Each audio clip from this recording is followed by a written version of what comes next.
Opérateurs économiques, réaction.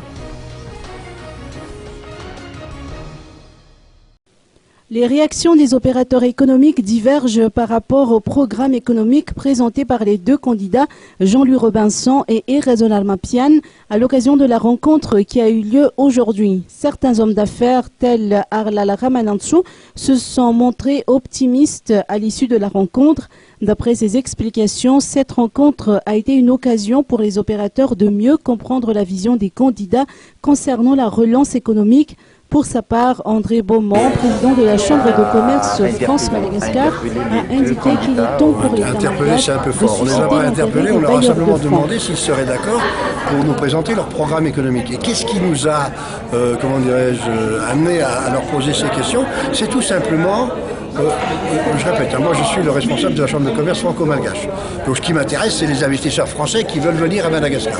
Je vais régulièrement en France, dans les chambres de commerce françaises, pour faire venir des entrepreneurs français à Madagascar. C'est même la principale de mes occupations.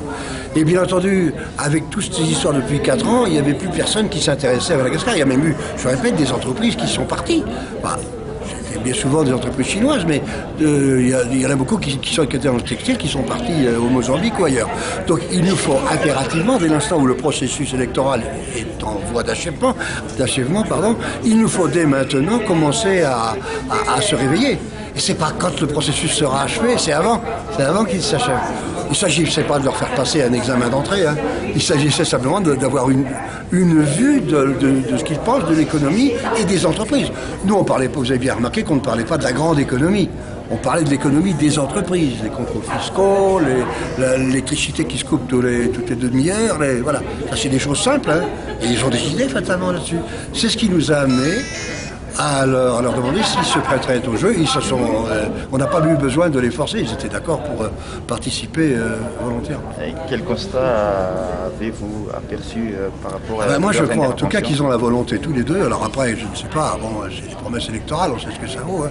Mais en tout cas, ils ont la volonté l'un et l'autre, on les connaît bien, l'un et l'autre, hein. Ils ont donc la volonté l'un et l'autre de sortir rapidement.